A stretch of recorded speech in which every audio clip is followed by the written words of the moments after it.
Enhancers of international understanding and other things. We're very excited for you, and we're very confident that you will make a brilliant contribution and that you will also learn a tremendous amount. I'd like to introduce a couple of my colleagues here that are going to be working with us today. Because you may work with them in various ways. You probably know many of them already. That is our Assistant Dean for International Studies, Dr. FEGU2014Orientation. And welcome and congratulations. That's Todd, that's me. Christine Cotton, if you could. Christine is the key person here. She works with all the important questions like travel and things like that, travel arrangements. Right? Bree Becker.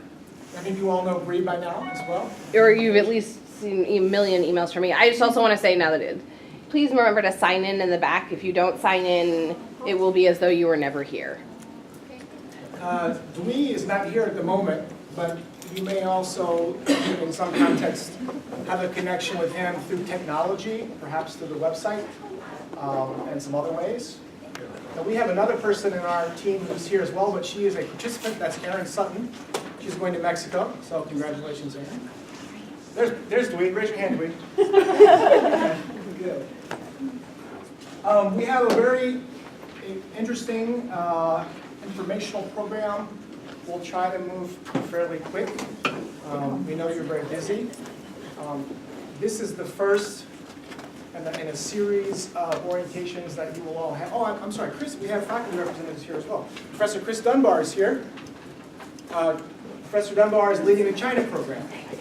And my apologies, Dr. Dunbar, you're the only one here, and that's somehow you should get extra credit for that. The rest of the faculty members, some of them will be joining us later. Some of them are overseas. I know that some of you have already met, or you have met through your interviews and so forth.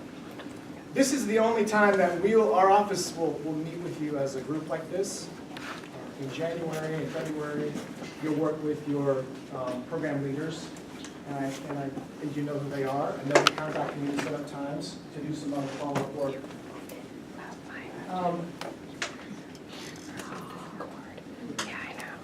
I just wanted to kind of take a moment. It's a very sad day for many of us. I know a lot of you have connections to South Africa. Some of you are from there. We have more than one person. And I thought maybe we would just take a minute to take a quiet moment to reflect. Just for a minute.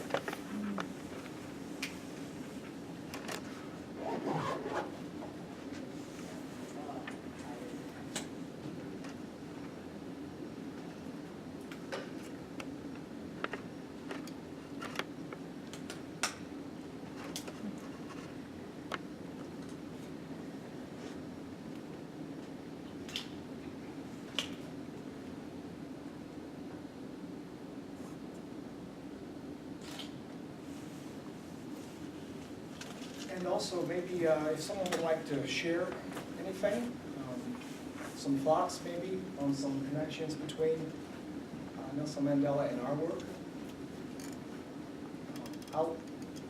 Since you're not expecting this, I'll go first and just say why I included it.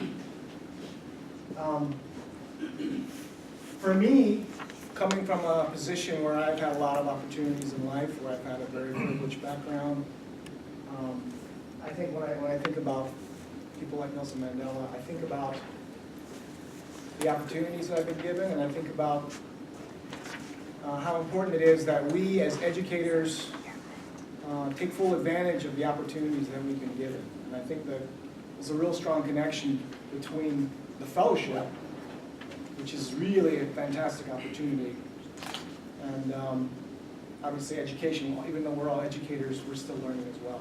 And I just felt like this was real poignant to me. This is actually, Ritu sent this out last night, and it kind of struck me as connected to what we're doing in our work.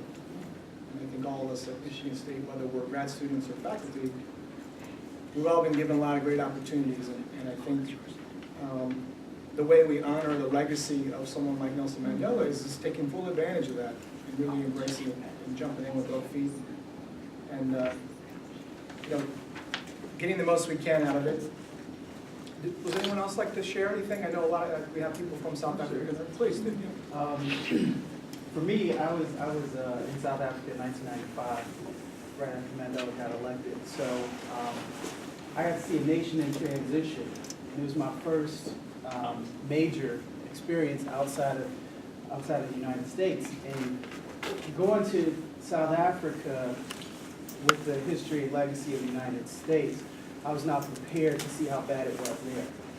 And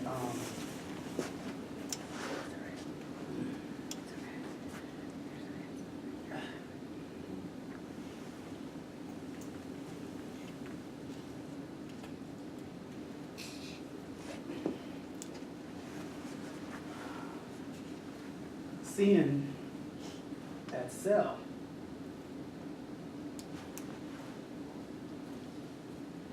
where he was for so long, helped me recommit my life to what I do now.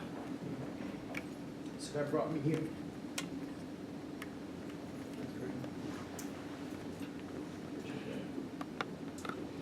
Well, Ritu and I were there last year. Yeah, in and, June. In June? Yeah, Yeah, it wasn't last year. And we had an opportunity to stand outside the hospital where he was trying to recuperate.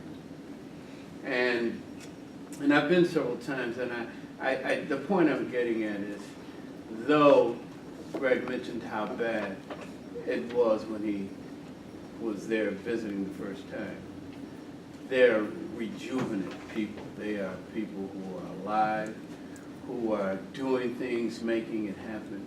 And the tributes this morning that I saw from all over the world were such that it really forced me to stop and think about the greatness of this one man and the things he was able to accomplish because he sacrificed his life and his family. So I think this is really a great time to reflect on the things that he's done. Well, I'm South African, and my flag today. And like the rest of the world and like the rest of the South Africans, I'll be mourning for the next 10 days for Nelson until President Mandela is laid to rest. The last 24 hours have been challenging. Because for many of us, Nelson Mandela was not just a political figure, a public figure. Yesterday, and for me, marked the end of an era. There's a whole generation of people who will never get to experience Nelson Mandela, the man. But I hope that the legacy that he has left will move all of us to interrogate our purpose, why we're here, why we do what we do, why what we do matters. Part of why this is so emotional is that, for me, is that like many South Africans, we have family members, we've lost family members, we've lost relatives, we've lost friends in the struggle for reconciliation. And, but we emerged as a people. South Africa is not perfect. It is not where it needs to be. There's a lot of work that still needs that can be done in South Africa. And with for me, Nelson Mandela's passing really challenged me to think about why I do what I do and how what I do can be used to enhance a better, more positive environment, world. So it's a major challenge, and I don't take it lightly. So go well, Madiba. He has done all that any human being could possibly do and more.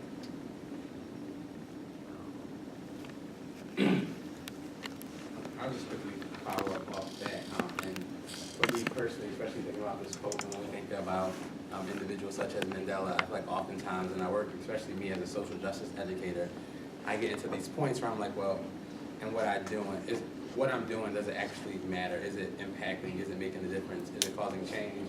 And we often look to the past of these icons like Mandela or, in America, Martin Luther King, and say like, well, where are those people? Like, I wish that we had those people now. And I think these images of these individuals, especially when they pass on, is that they are saying that like you are us, right? Like you can carry that legacy, and that that just you don't necessarily have to be this huge, world famous individual who enact that change, but your micro changes will eventually lead to these macro changes and these revolutions that will take place in order for our society to be more just. So.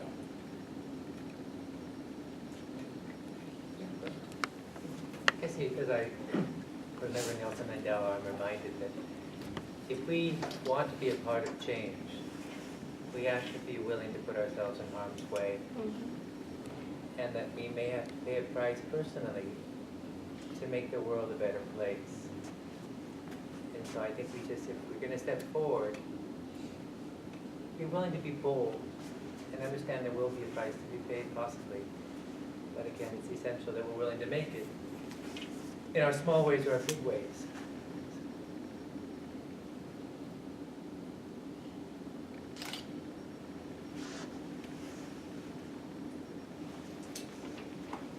Something over your hand back here, something else?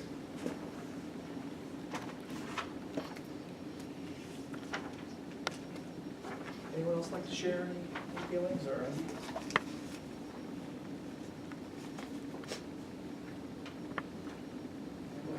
I'm a teacher, and in class that I taught this morning, I started with Nelson Mandela to with the teacher interns, trying to reflect on his life story, but also it's not just about we're not just doing what we're doing just for the sake of getting money or. I told the interns, we're not just about teaching science or teaching English or teaching art. If that is what we do, that, maybe Nelson Mandela could inspire to think that we can because no matter what it is that we're doing, it's not just about teaching students to pass the test, but something to do with humanity, how to make the world a better place. Such a romantic or idealistic it is, but I think every teacher needs to answer the call because you're not just teaching your students just for the sake of getting good scores or but something larger than that.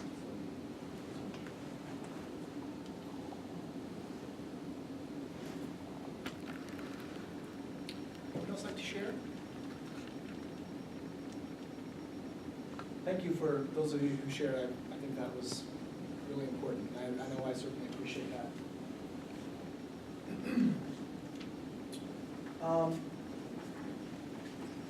Going forward, a little bit about what we're going to do. We know a lot of you, but we know that a lot of you don't know each other. And so, in brief, I'd like you I'm going to ask you in a few minutes to move into your travel team and just briefly introduce yourself, say what you're doing here, and then try to maybe answer one question if you could. What do you intend to contribute to your group to enhance the learning experience for all? That could be anything.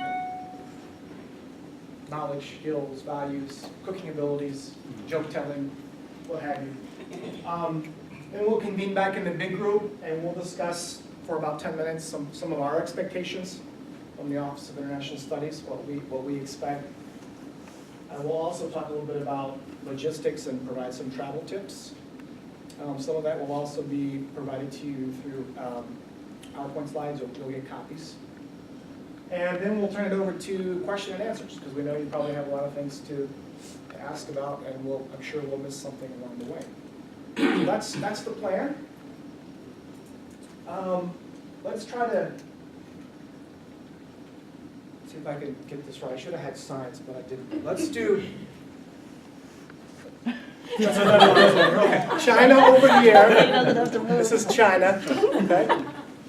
Vietnam in the middle, Blueberries, strawberries, and this is Mexico. You can move quickly. We'll just take about 10 minutes for you all to get acquainted. Where are you going? I'm going to Vietnam. I'm not allowed to go to China. That's right. That's right. You made it. I did.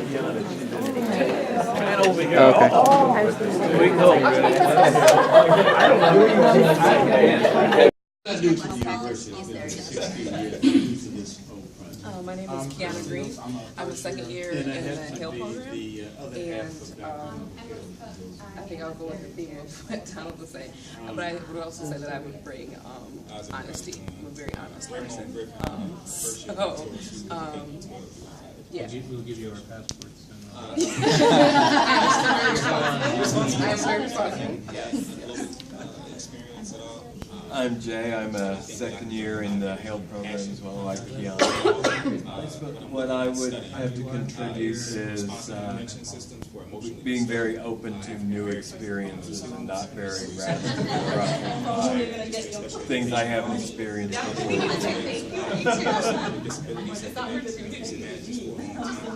Hi, my name is Young, and second year in science program, teacher education program. And I'm from South Korea, so we share many cultural items and cultural identities, so I might be able to share their attitude or thought. Yes, that would be my contribution.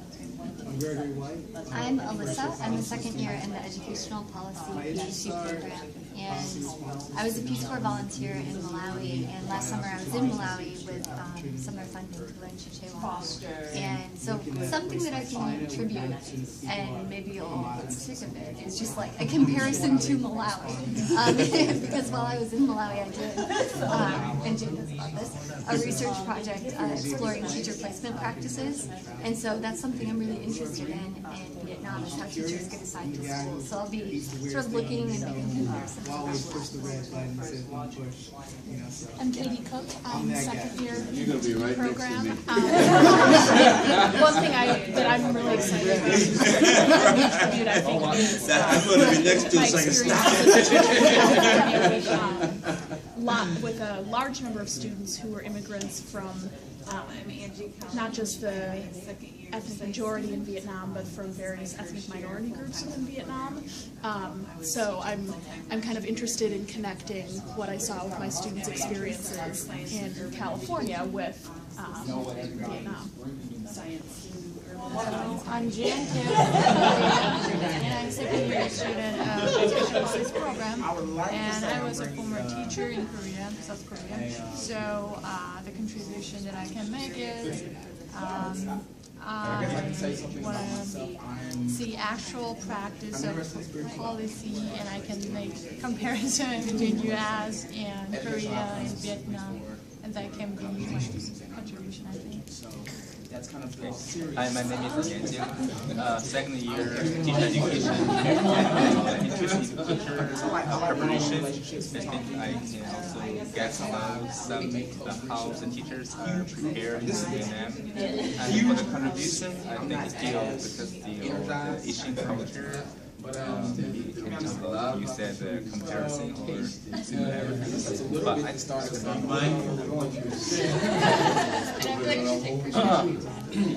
My name is Diego Duran Medina. I am a first year in the Hale program. I try to speak really loudly. So that's one contribution. I am interested in institutions of higher education in Vietnam. I think there's some interesting things happening, some relatively recent new changes. It's a relatively young system from what I understand, so it'll be interesting to see what that is like. I also like taking lots of pictures of Vietnam. Maybe some of you will be in those pictures.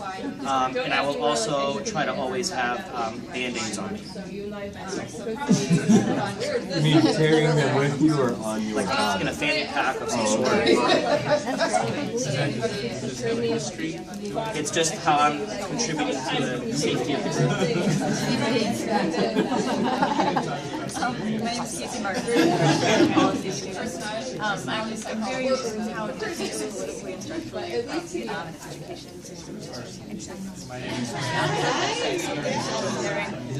structures of two nations. I did okay before. You'll just be there whenever it starts. You'll be ready. Well, I'm John, and professor of higher adult and lifelong. Americans And also one of your leaders studying tour along with Todd. I've taken 2 other groups to Vietnam in the past, so we'll be building on the successes of those and trying to do stuff that Dewey screwed us up on, and so we'll not try to repeat those mistakes that Dewey led us into. So. We like to take their ups too.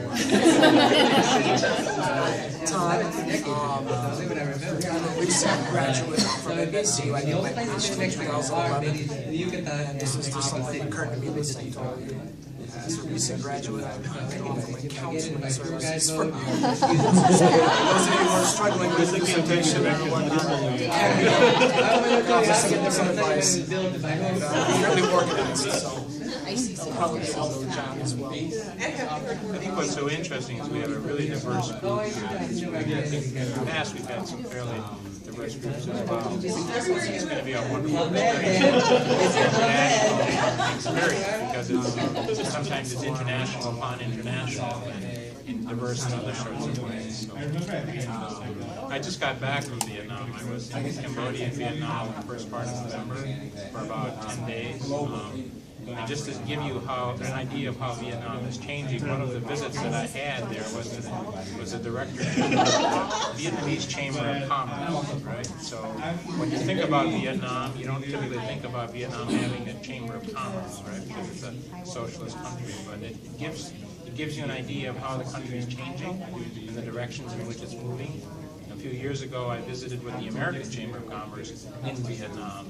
And so it's really kind of a very interesting place with some very complicated and complex ideas that are playing out in that country. So, and it was warm then, and it was in November, so you can imagine.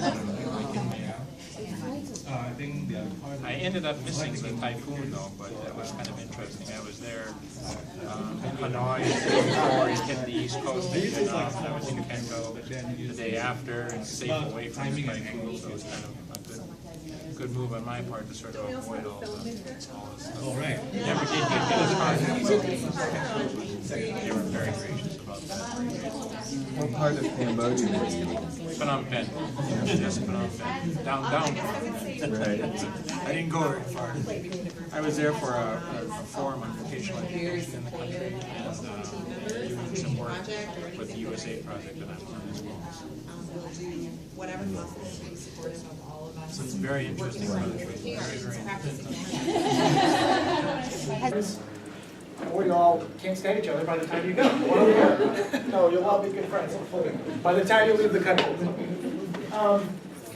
Just want to talk for a few minutes about some basic expectations that we have for you as an office. There will also be within your group, the faculty leaders will have some additional maybe issues or requirements for you, because each trip is different, as you can probably imagine. They're all designed differently, they have different goals in some ways, although there's some big things that are common to all of them. The first one is that there will be probably 2 pre-departure orientations that will be organized by your faculty leader. 2 or 3. Or 3, in some cases, or 3 for everyone? No, just the hard noses. Okay. The hard noses have 3. Yeah. These are in order to better prepare us to discuss the specifics of the program, to discuss logistics, discuss reading lists, perhaps activities that your faculty member want to co-develop and organize with you. Basically program design. And we we invite you to participate. No, we require you to participate in order to be prepared. This is very important. So you'll be getting further information you'll be getting contacted after the new year by your faculty leaders. Pretty straightforward. And the other thing is that we hope that you will get to know your fellow travelers and read as much as you can and get ready to learn about the country where you're going, to hopefully enhance your experience. The on-program piece, this is very important, and it's, all of you are, you know this already, but I think we'd like to re-emphasize. You are representing the College of Education in a semi-official capacity. You're representing Michigan State University. We consider this to be a professional endeavor. The second point about academic responsibilities are a priority over personal interests. I guess to operationalize that, what that means is that your faculty leaders, in some cases, already have some programming activities that have planned or will be planning more. You know, the default is that you're expected to attend and participate in these activities. In other words, and I can't imagine this happening, but it could. If you say, oh, you know, I've seen all the universities, I want to go to the beach for 3 days. If that's, you know, this is not that trip, right? So this is the trip where you do it all, right? You do the activities and you find time to go to the beach. But you do, the expectation is that you are participating. Now, obviously, the faculty leaders they'll have their own norms and regimes, and these things will be worked out. But the default is we're all participating, and we're all active, and we're all professional. Obviously, it goes without saying, we do the best we can to respect the cultures we're in and so forth. I don't think we need to talk about that because most of you are experienced travelers. There are also a couple things post-trip that are fairly important. Many of you attended the presentation, I think, for the college, and maybe that's how some of you got motivated to apply for the program. Excuse me, that's the second one. Before the presentations that were for the whole college, there was also a debriefing designed to help us learn how to improve the program, where you can come in and give your real honest feedback about what worked, maybe what didn't work, maybe some recommendations for program design that you might have had. We'll be doing that for those of you here on campus probably in September. The second activity is, in many ways, is to share, an opportunity for you to share what you've learned. And this is by show of hands. Who participated, who came to that event this fall? About half of you, okay. I mean, I also, from our perspective, it's also a nice way to, generate interest, kind of a recruiting tool for students to share and maybe spark some interest for people in the next round. Did you want to add something? I was going to say, we'll also probably need a handful of you to sit on a panel for the promotional piece. Obviously not all of you, because that would be a really large panel. But if you're super pumped about public speaking, something to think about volunteering when we sometimes need additional people to talk promoting the program for the following year. Thank you. The last bullet point looks very scary and intimidating. It's actually not. 20 hours of service to the cause of enhancing global understanding in our college. What that means is really, what we're really after is we have a lot of opportunities right here in East Lansing. And because we're so busy, all of us in our lives, we don't often take them. We have 230 international students in our college from about 35 different countries. We have a lot of opportunities to engage here, but unless we kind of set aside some time to do it, we don't always do it. And I think one of the things about the experience is, when I was on the program too, someone actually said to me, well, they've been in the college for 4 years and never had a conversation with someone from China until they went to China. Or a Chinese student who had been here and who had never been in an American's home. They did a whole 5-year degree and never visited someone. So the idea is that we want to create opportunities for engagement across cultures here in the college. we ask you to make a commitment to do that, to say, I'm gonna, and let me talk about a little bit about a couple of things we have here. One of them is that we're gonna prepare in the fall an international student orientation. It's not something that I think we've done as a college historically. So we would ask, for example, for you to volunteer 5 or 6 hours of your time to come and facilitate a session or help new students acclimate. Maybe there'll be some more interesting sessions about cross-cultural adaptation. So these are things that just 20 hours of service, it's really not, it's not kind of like a, something we want to do for a checkoff. I mean, the idea is that we really want to promote and enhance relationships across cultures right here in the college.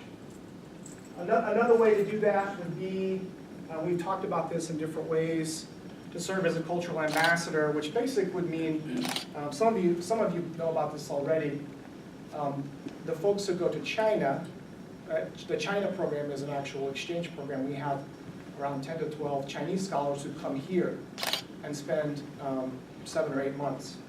And typically they have kind of what they call in China, they call buddies. When you go to China, all the guys going to China, you'll have a buddy who will basically take care of you. And I mean, it's a wonderful thing. And I actually remember that from my time on the China program. I actually still keep in touch with my China buddies because we became such good friends. They just spent time with me, and they spent time with the Americans. And that was really, really valuable and important. And we'd like to kind of recreate the same idea here. If you're an American student, if you can commit to spending some time with a student who's new, who's from another country. If you're from another country, we also have a lot of undergraduates in the college who, some of you are familiar with the Global Educators Cohort Program because you're teachers. In that program, the undergraduates have a requirement to partake in international activities.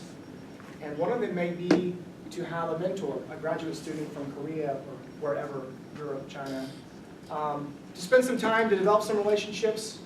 And a lot of these things can be,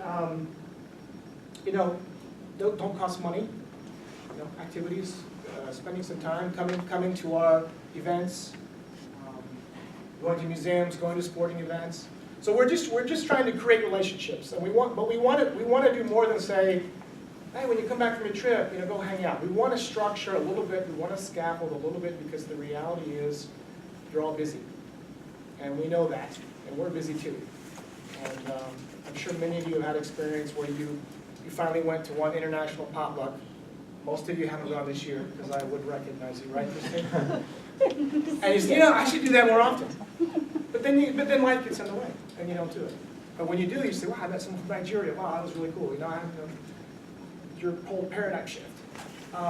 So we want to structure some of these opportunities, and that's what we're asking you to commit to say, I'm going to spend 20 hours building some bridges. I'm going to spend 20 hours forging some relationships. We shouldn't have to travel all the way around the world to say, wow, what a neat cultural experience. We can create that here.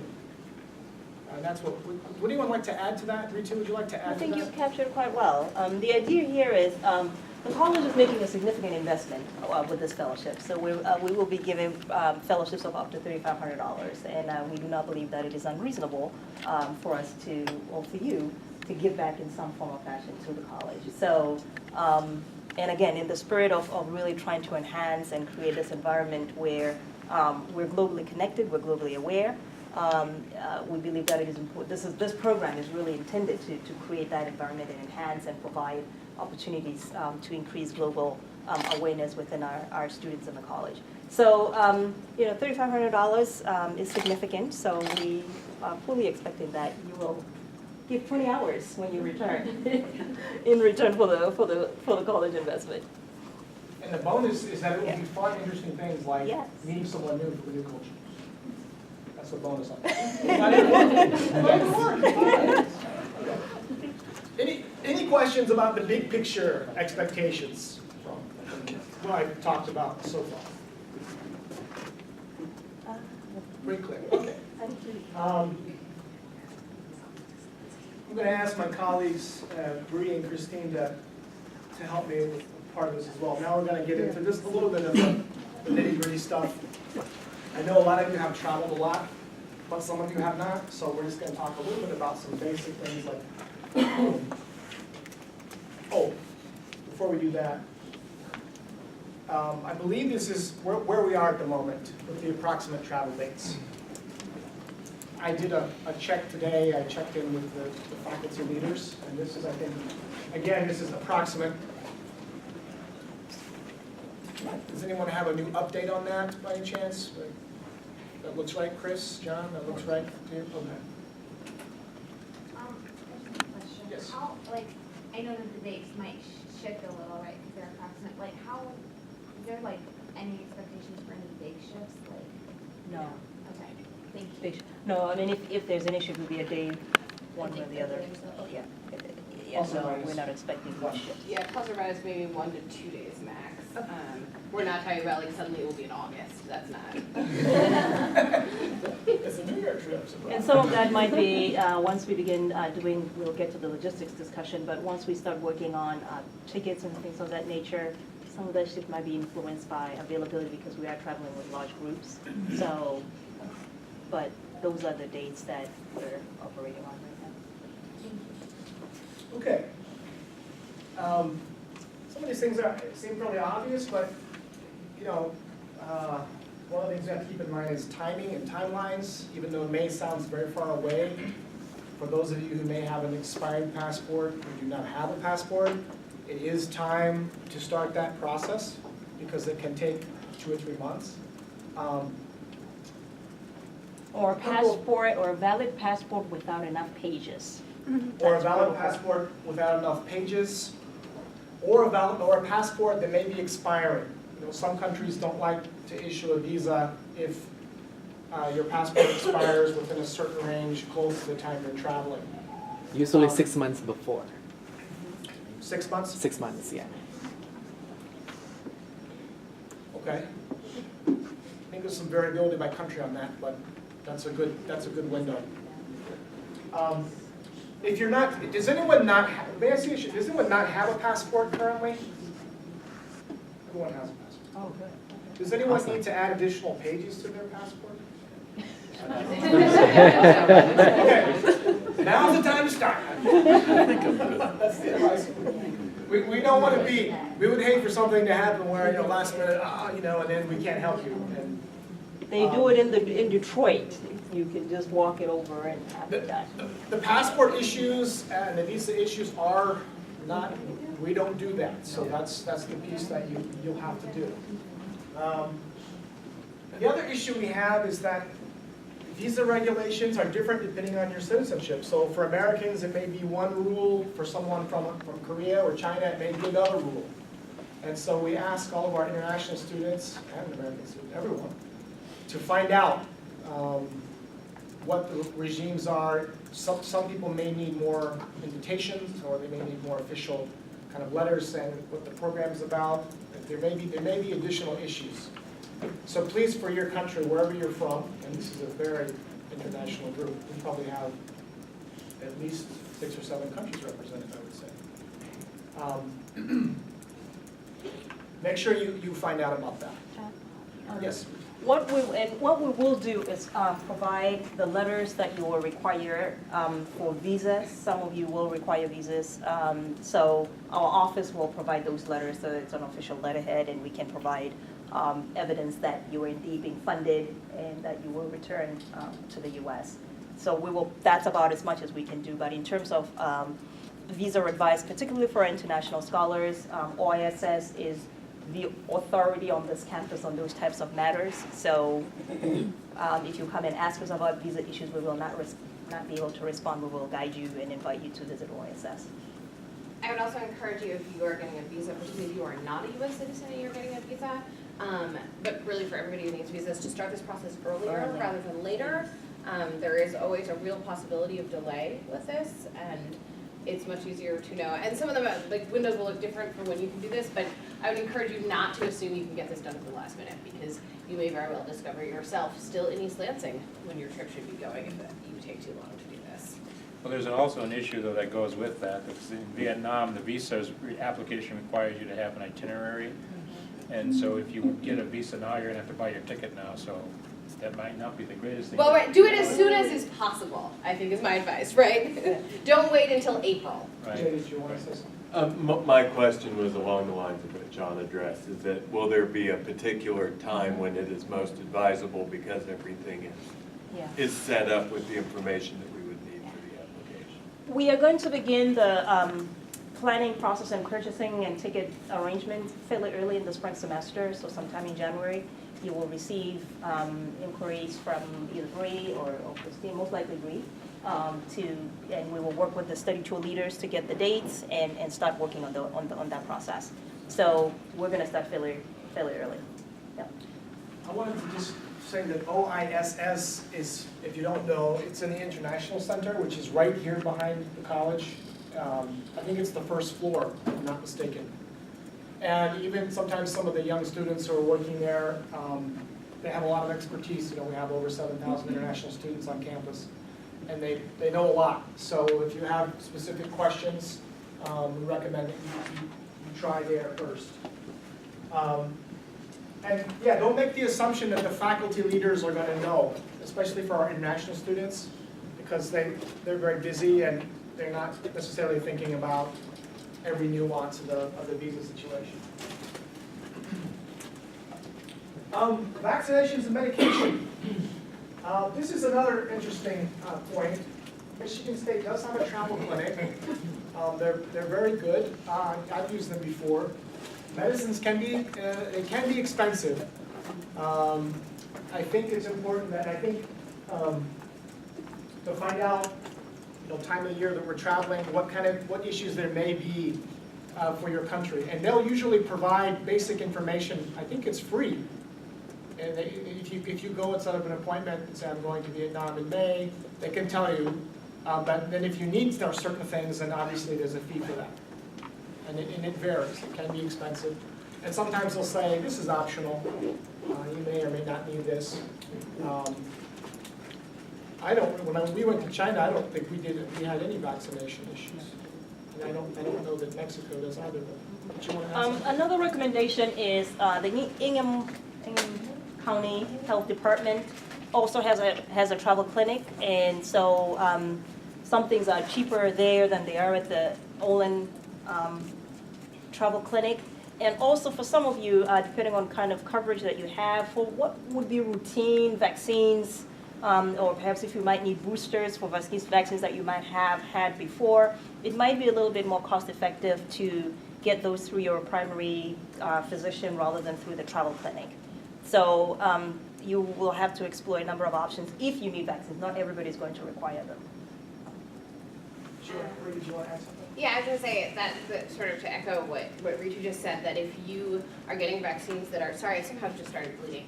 Well, I was being real weird, but that's just like bleeding. So try not to get out on anything. That if you need stuff that's considered relatively routine, that stuff has become, if you have student health insurance, in the last like 12 to 18 months, it's started covering a lot more in terms of vaccines, thanks Obama. So that you want to do a check on that first before you pay travel clinic prices for stuff. And then the other thing is that you can find a list of required and recommended vaccines, I believe, on both the CDC's website for travel. I think maybe also the Secretary of State links over to there too. So that you can do that without actually like leaving the comfort of your couch. Right. The second one, I would like to stop for a second on because I think it's important. Any prescription medicines, obviously, it's helpful to have a little bit of information about what that is, because you never know about customs people in different countries. And second of all, probably depending on the country too, you'll want to make sure that you find out what might be your common travel illnesses, your stomach bug, your diarrhea, what have you, and make sure you bring enough of that. I think it's, when I travel, I hate to like not have it, then you have to figure out, if you don't speak the language, who can help me, pharmacy, what have you. So plan on being prepared for self-medication to the extent as possible. And the last point is this. Before you move on to the last one, the critical piece there is in their original packaging. Right. If you have a pink-looking tablet and nobody can identify or articulate or clarify what it is, that could get you detained. So please do not take it, even if it's a huge cumbersome packet, bring the huge cumbersome packet. Do not take it out of the original packaging. Don't want to see you on Nat Geo Arrested Abroad. For having a mysterious pink tablet. Because then they will call me, and then I will not be happy, and not a good thing. The worst part of the scenario where you have to be in jail is the part where Rita's unhappy. I will come and get you out, but I will not let you forget. Okay, some other things. Again, this is something that also within your individual travel program, you'll have more discussions around, obviously trying to figure out kind of what the cost of living is, because well, actually in some cases, meals are going to be covered in some places depending on the trip. But probably out of pocket for meals is probably the most common expense in other places. So you'll have a chance to talk about that. But it is important to find out what sources are available. You know, it's funny, this says traveler's checks. Do people even use traveler's checks anymore? What are they? Yeah, we dug this out from the archives. Because, well, of course, there are a lot of places where you can't use credit cards, so I'm not completely, and ATMs are not necessarily everywhere. But helpful to do a little research and intel on that. And I think maybe our travel leaders will probably have some of that information as well. But you may need to be prepared to bring, cash. If you have any special needs, I think we asked some of these questions in the interviews, but please, by the way, that's all confidential. So if you tell one of the faculty leaders that you have a certain health issue or a diet issue, that's personal, and we respect that. But it is important to know things if you're on any kind of medications or have issues that could lead to problems, because we need to be educated, so in the event we need to help you. If you have any special dietary issues, cell phone, that's interesting. I would be curious to know from our veteran travelers about people using cell phones. It may be possible to have cell phones and use SIM cards. So, you are, but sir, there are, in most places you can have 3 options, major options. One is to activate your current American cell phone for use there. It's certainly almost all smartphones and most newer phones can be activated. Some older phones won't be able to be used overseas. You want to call your service provider, both to figure out how to do that and also figure out what it's going to cost, because the answer is probably an arm and a leg. Unless you are already prepaying for some sort of international plan, the charges are really significant. It's a good option if you are only going to use it in a chaotic, like an emergency. If your only plan for that phone is to turn it, is to keep it off, but turn it on if suddenly, you're like stuck in a well, fine, right? But if you're planning to call home on the regular, that is not going to work out when you get the bill. 2 is to buy like a traveling card, like a traveling phone, so a cheap sort of throwaway kind of phone. You can usually get pay as you go. You can buy a SIM card when you get there usually, or order one ahead of time so that you can use it internationally. That tends to be much cheaper. Still not cheap, but much cheaper. The third option, and this is what I did when I was a fellow, I didn't go with a cell phone. I decided that it just wasn't worth the money. I didn't care that much. The likelihood that I was going to actually need it was so low. It wasn't like my family didn't know where I was, right? I told everyone I was abroad. And so I took my iPhone with me, but I switched it over to airplane mode and only used Wi-Fi. And so I could check my email periodically, but aside from that, that's the only electronic I brought with me, actually. I didn't bring a computer either. So, different choices, and this is largely, I think, going to depend on what level of contact you need with people at home. Right, so if you have small children at home, you might not want to go the Bree no telephone route. But at that point, right, I didn't have a partner, I didn't have children, I didn't even have a pet, right? The only people that were likely to need to emergency get into me were my own parents, who had enough contact information for where I was staying and stuff that if they had needed me at that level of emergency, they could have found me. And sort of think about what you need, because it is pricey. Phone stuff overseas is pricey. Some of you who travel a lot may already have a phone that you can use, in which case, just turn it on when you get there, right? Buy a depleting balance thing, but those are your options. If people want to ask me more questions about that, I'm happy to sort of talk about those. Yeah. Yeah, and I travel a fair bit, and I still use my dumb phone. But what's important is you get it unlocked. If you have an old dumb phone from the Yeah. past, just call your people and say, make sure it's unlocked. And most countries have pay-as-you-go, just because most people can't afford monthly plans in more developing countries. So it's easy to pick up a card, stick it in, and the biggest trick is just making sure your phone is unlocked, as well as you have an adapter to be able to charge your phone.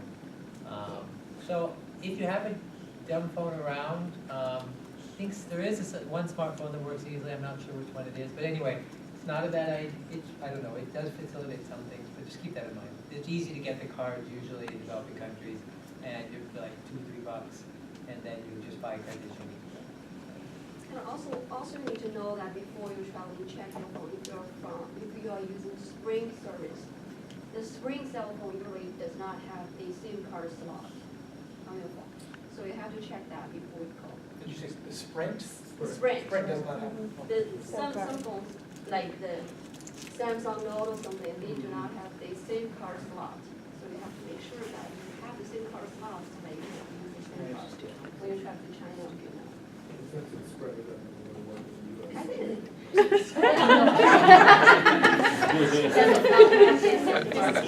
Okay, just leave your cell phone at home. You can also use Skype, switch your phone to airplane mode, use Skype. I was just in the Yeah, you can pick up Dominican Republic, Wi-Fi. that's what I did. Nice stuff. Some things to bring. We talked about medication already, the original packaging. Bring extra of medication, always bring extra, like, if you're gonna be gone for 3 weeks, you want at least a 4-week supply of medication if it's something you can't live without. Because if you get stuck somewhere and you need that medication, you're gonna be real sad. A copy of your passport and visas in a separate bag is always a good thing, something that you can have in case your passport gets lost, because it is, if you ever lost a passport abroad, I can tell you, from personal experience, it's not pleasant. This is more of a, general recommendation, travel light.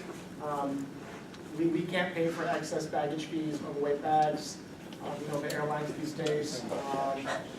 They can be pretty, I think, did they get rid of the paying? Actually, for overseas flights, I think a lot of flights don't make you pay like they do for the rest. Oh, they will make you pay. A lot of them, the first bag is free to check, up to whatever the weight is, and after that you pay, so. We are kind of business casual for the most part, although obviously people who are going to be walking, people who are going to be in hot climates, need to make sure you have something that's going to be not just look nice, but be comfortable. I think there have been issues in the past with culturally appropriate clothing on certain trips. I don't know that we need to talk about that right now. I think that's something that you can discuss in your individual, your country groups.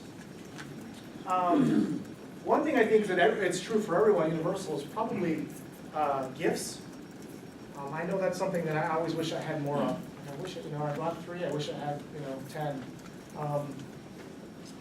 Any thoughts on that? I mean, you probably need to also do your country kind of analysis. Maybe there'll be some sharing. Typically, we've done that as a group. We make those decisions as a group, and we divvy up that responsibility of carrying them and delivering them. So I think that's best done within the groups. Okay. One thing, power converters is a biggie. Make sure you know what kind of adapters you're going to need. You can have your laptop. Traveler's checks, money, credit card, we talked about that. Okay. Safety considerations. Now, this is interesting. This isn't the first thing that I would think of necessarily, but I think it's, I spent a lot of time in Russia, and people actually are arrested there for having GPS things. It has happened. There are certain kinds of equipment that could get you in potential trouble, like GPS, global positioning systems. I don't imagine that anyone's planning on, of course, I'm not a technology person, so maybe there's certain kinds of cell phones these days that count as global positioning systems. I don't know. Okay, would anyone like to elaborate on this? Bree, did you have a comment about encrypted software and so forth that you want to add? I don't know that I have it. I mean, I would just check regulations on stuff on what is and is not allowed. If you are taking anything that is has like real private information, both your private information, but also things that are supposed to be private under things like IRB, you want it password protected. I would think long and hard about taking your primary computer with you. Theft is obviously an issue as well. And you may decide you want it, right, and it's worth the risk. But you may also decide that actually, like, you know, your computer that you're writing your dissertation on next year is maybe not the one you want to take with you overseas. A lot of people when I traveled, either borrowed or like dug into their own sort of archives and took much older, you know, their last laptop if it was still running, or like a very inexpensive netbook, something where it was less of an issue if it got stolen or damaged. And as I said, though I feel like I'm making myself sound like I'm 1,000 years old, but like I traveled without, because I just decided that I wasn't going to be doing my other schoolwork when I was there, and that any writing I did I could do longhand, and that it wasn't worth like the weight in my bags or the fear of the theft, and that I couldn't afford to replace it if it got stolen. So I was going to leave it at home. Yes. One last thing about security, we don't want to talk about that too much here at safety, but if you do look at the U.S. State Department website, they typically offer a lot of up-to-date information about what kind of safety issues there are. Anything, you know, from the practical about walking at night out in bars all the way to, you know, terrorist situations and what have you. I mean, I would just keep in mind, they tend to be written very conservatively. Like sometimes you can read it and say, oh my God, you know, this looks terrible. But then if you actually were to look up like crime rates, you would see that it's actually safer than in parts of America sometimes. Oh, yeah. So always. I think just gotta take that with a grain of salt, but it's always helpful to be prepared, because sometimes you see things, for example, about certain parts of countries, depending on your itineraries, but you'll talk about that with your groups as well. So let's get to questions. Can I say one more quick thing about sort of safety and security, Sure. which is, I think this probably goes without saying in a room full of adults, but having encountered this a number of times with other traveling groups, not with the fellowship, is that anything that is definitely illegal here is probably definitely illegal there. And that if you get picked up for something like drugs, we may not be able to help you. So we're not talking about like not the original packaging kind of drugs, but the, you know, right, but like if things seem like they would be highly risky here, they're probably highly risky there, and this is the wrong time to make that kind of decision. So just to sort of think about this, I think sometimes people, and I think the younger people are, the more this is true, this is probably less true of this group, sometimes they're like, I'm not at home, woo! And I'm like, okay, right, like how's your 8th month in jail going? So just to sort of be as mindful of your safety and your security while traveling as you would be at home. Okay, the Not more. the lecture fun is over. Now it's time for your questions and discussion.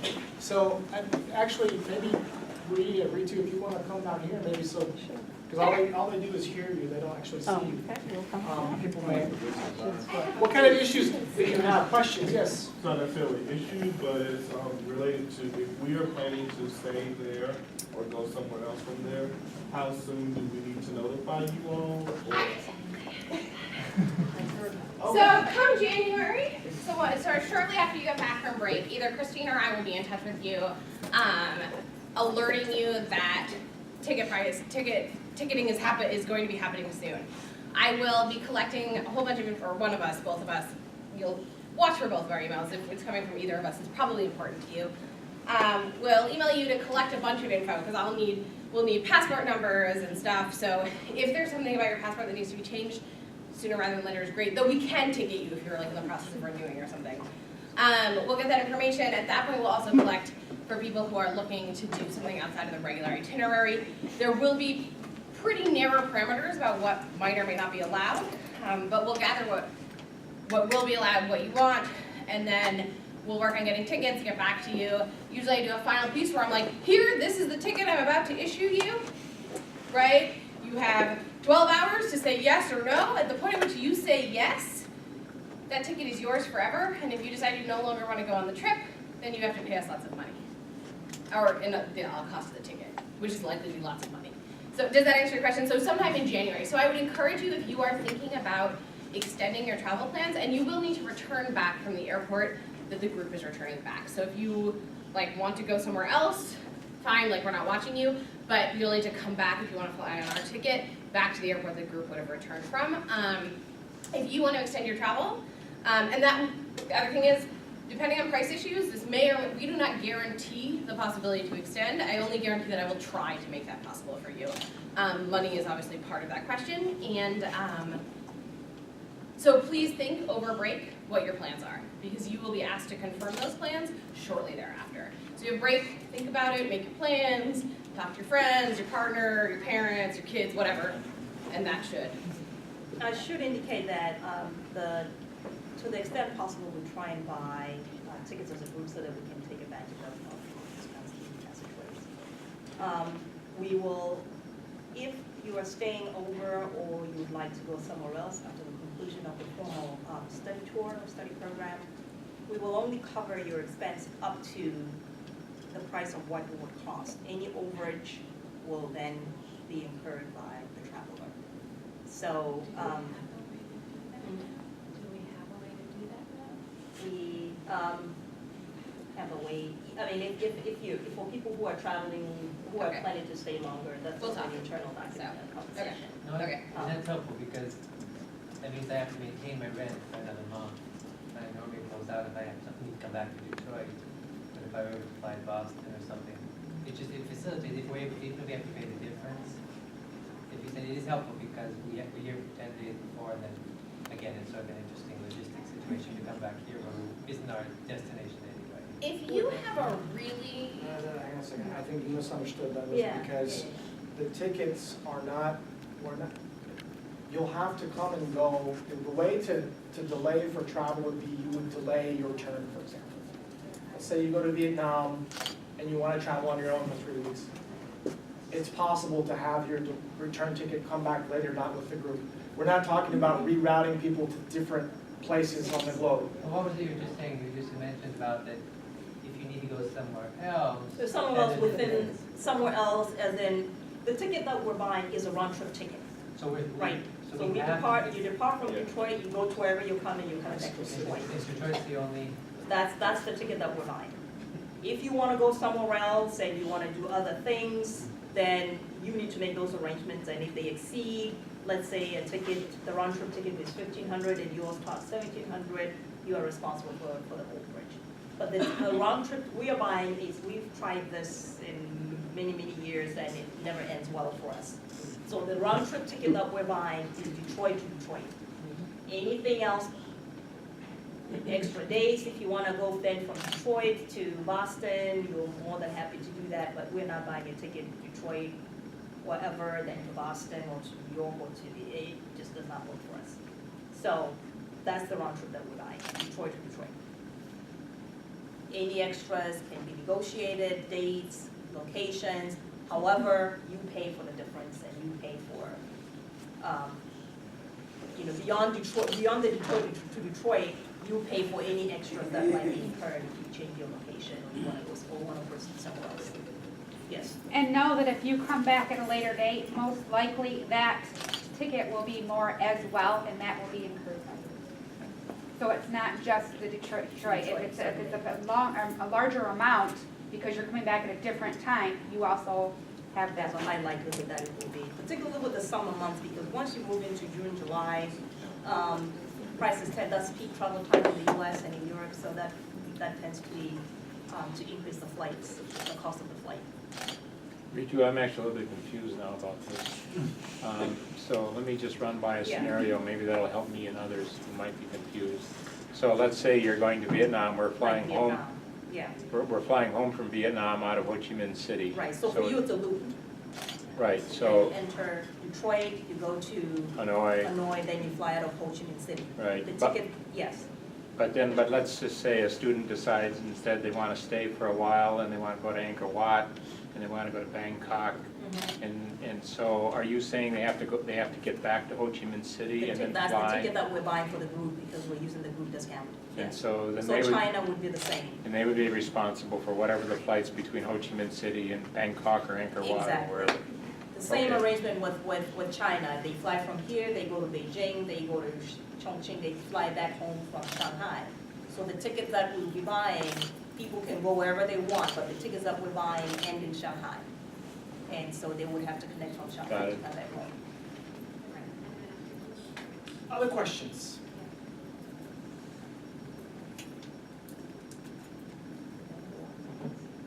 Yes. Will there be a test? No, I just. You didn't get the memo? It's gonna be on the test. I'm just curious, realistically, how, like, prevalent is Wi-Fi that we can get on our phones to check our mail and stuff? Prevalent. That's gonna be something to ask your trip leader, or, well, which trip are you asking for? We have Wi-Fi. The hotels where we stayed in China, most of them had Wi-Fi. Okay, so that's a good route to go then.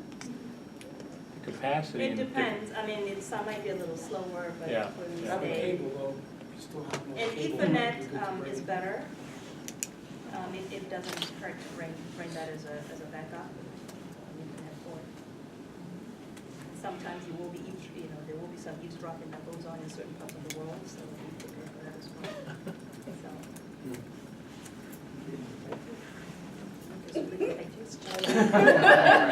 Ritu knows when they're spying. Does MSU Google work in China? Does Google work in China now? Last year, there were some websites that did not work very well. Like China, I don't know what, yeah. if my colleagues from China who just returned or travel people, recently. When we went in the summer, there were certain sites that did not work. Yeah, I couldn't do Gmail when I was there. Yeah, so I don't know recently, I mean, since the summer. No, this was in November and I couldn't do it, so. Oh, okay, then, no, maybe by the time you get there, it might work. Yeah. Other questions?